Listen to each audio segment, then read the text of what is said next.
دو طریقے ہیں، حرص سے پاک ہونے اور معائب یا رذائل اخلاق اور ضمائم نفس، ان سے پاک ہونے کے دو طریقے ہیں۔ ایک ہے طریقے سلوک، ایک ہے طریقے جذب۔ نفس کے معائب سے پاک ہونے کے دو طریقے، ایک طریقے سلوک ہے، اس کا دوسرا لفظ طریقے زہد بھی ہے۔ یہ کیا ہے؟ شیخ یا مربی، استاذ کامل تربیت کرنے والا، وہ اپنے شاگرد یا اپنی صحبت اور مجلس میں تربیت لینے والے کے ایک ایک خلق کو باری باری لیتا ہے اور ایک ایک خلق کو بدلتا ہے، اور ہر خلق کو بدلنے کے لیے الگ وظیفہ، الگ عبادت، الگ ریاضت، الگ مجاہدہ، الگ محنت، تو باری باری ایک ایک خلق کو بدلتا ہے۔ آپ بات کو سمجھ گئے؟ اس طریقے کو طریقے سلوک کہتے ہیں، طریقے زہد کہتے ہیں۔ ایک خلق سنور گیا، پھر دوسرا خلق۔ ہاں، یہاں ایک نکتہ پہلے بتا دوں، یہ طریقے سلوک یا طریقے جذب، اخلاق بدلنے کے لیے اوز حرص و عیب کلی پاک شد، اس سے پاک کرنے کے لیے یہ دو طریقے ہیں۔ ایک طبقہ اور ہوتا ہے، یہ طریق جو سارا بتا رہا ہوں یہ ہے طریق عدل، نظام عدل اس طرح ہے۔ ایک طبقہ اللہ کی مخلوق میں اور ہے جو چشمہ فضل سے پاتے ہیں، ان کو اللہ رب العزت پیدائشی خلق حسن عطا کر دیتا ہے۔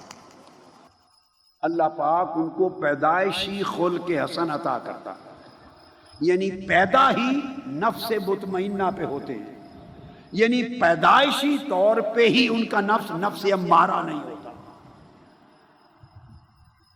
یہاں آپ کو ایک جملہ راز کا بتا دوں، بہت لوگوں نے یہ لفظ سنا ہوا ہے، شاید کسی نے معنی نہیں بتایا ہو زندگی میں۔ کچھ لوگ ایسے اللہ پاک اپنے فضل سے پیدا کر دیتا ہے زمانوں میں کہ جو پیدائشی طور پہ اخلاق حسنہ پہ پیدا ہوتے ہیں، خلق حسن کے ساتھ، تو اس کا مطلب یہ ہوا کہ پیدائشی طور پہ ان کا نفس امارہ نہیں تھا، یا نفس لوامہ تھا، یا نفس ملہمہ تھا، اور کچھ لوگ نفس مطمئنہ پر ہی پیدا ہوتے ہیں۔ جب اللہ پاک ان کی پیدائش نفس مطمئنہ کے ساتھ کر دے، آپ پوچھیں کیسے؟ بھئی سادہ سا جواب ہے، پیدا ہوتے ہیں ماں باپ کے ہاں، ایک ہی بہن بھائی ہوتے ہیں، کسی کا رنگ کالا، کسی کا رنگ گورا، اسی طرح یہ بھی کالا اور گورا ہوتا ہے۔ یہ باطنی کالا اور گورا ہے، وہ جسمانی رنگ کا کالا، اور آپ ایک ہی بہن بھائیوں کو دیکھتے سب کا رنگ ایک جیسا ہوتا ہے؟ بولیے، یہ جینیٹک سائنس ہے بھائی۔ جینیٹک سائنس میں کروموسومز آتے ہیں،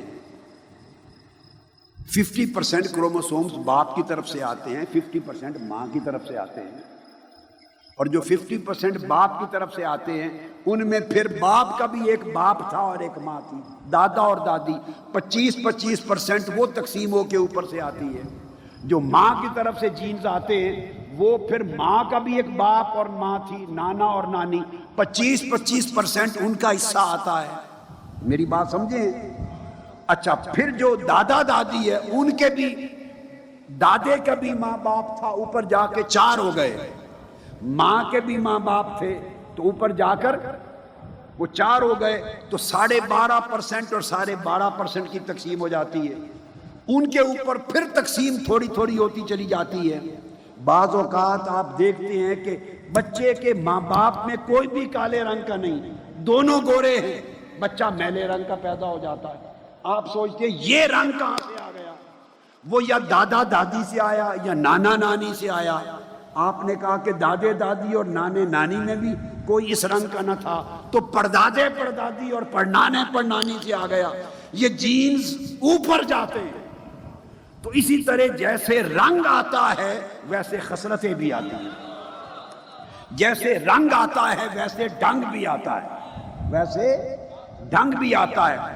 جیسے قد مختلف ہوتے ہیں، جسم کی ساخت مختلف ہوتی ہے یا نہیں؟ بہن بھائی ایک قد جیسے نہیں ہے، کوئی دراز قد ہے، کوئی پست قد ہے۔ تو اسی طرح جیسے جسمانی ساخت بدلتی ہے، اسی طرح اخلاقی ساخت بھی بدلتی ہے، اور یہ بھی بعض اوقات پیدائش میں آتی ہے۔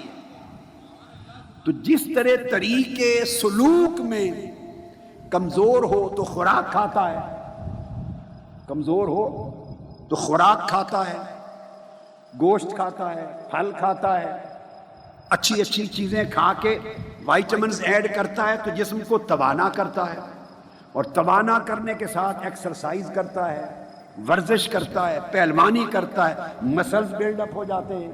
تو جیسے جسم پہلوانوں کی طرح ہو جاتا ہے، کیا وہ ماں کے پیٹ سے ایسا ہی جسم لے کے آیا تھا؟ یہ طریقے سلوک ہے۔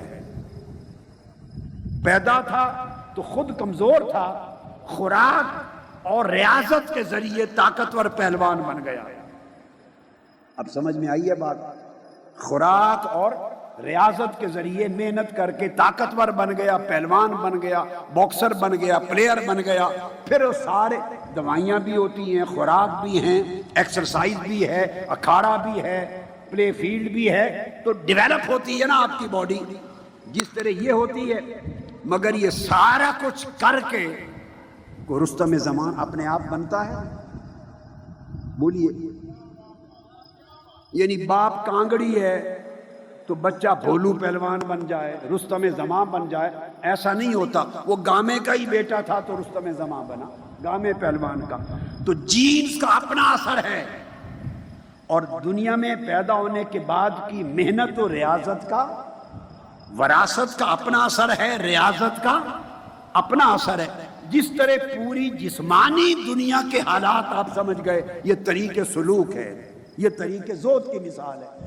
اسی طرح بعض لوگ پیدائشی پہلوان ہوتے ہیں، ان کا جینز ایسے ہیں کہ جو بڑے ہوں گے وہ جینز کے اندر ہی ساری طاقت، توانائی، باڈی بلڈنگ، قد، رنگ، حسن، اس کی ساری چیز رکھ دی گئی۔ تو دیکھو جس طرح جینیٹیکلی یہ رکھ دی گئی، اسی طرح بعض اوقات اللہ پاک جینز ایسے دیتا ہے کہ وہ پیدائشی خلیق اور خلق حسن کا پیدا ہوتا ہے، نفس مطمئنہ پر پیدا ہوتا ہے۔ جو پیدائشی طور پہ نفس مطمئنہ اور خلق حسنہ کے ساتھ آیا، اس کو پیدائشی ولی کہتے ہیں۔ یہ معنی سمجھانا چاہتا ہوں۔ آپ نے یہ لفظ تو سنا ہے نا، فلاں مادر زاد ولی ہے۔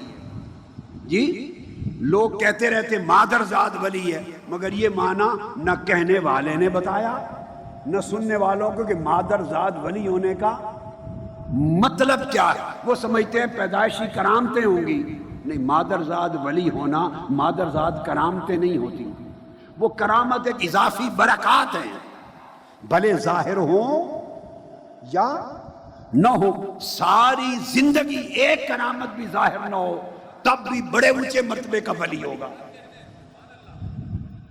کرامت میں ولایت نہیں ہے، کرامت ولایت کی دھول ہے، گرد ہے۔ کرامت ولایت کی گرد ہے۔ جب ولایت کی گاڑی چلتی ہے تو کرامتوں کی گرد اڑتی ہے۔ جب ولایت کی گاڑی چلتی ہے تو دائیں بائیں سے کرامتوں کی گرد اڑتی ہے۔ کرامت کوئی شے مقصود نہیں۔ تو ولایت جو مادر زاد ولی ہے، اس کا مطلب ہے کہ یہ پیدائشی طور پہ خلق حسن کے ساتھ پیدا ہوا، اور خلق حسن کا مطلب یہ ہے کہ پیدائشی طور پہ نفس مطمئنہ لے کے آیا۔ بندہ جب نفس مطمئنہ میں داخل ہوتا ہے، وہاں سے ولایت شروع ہو جاتا ہے، وہ ولی ہو جاتا ہے۔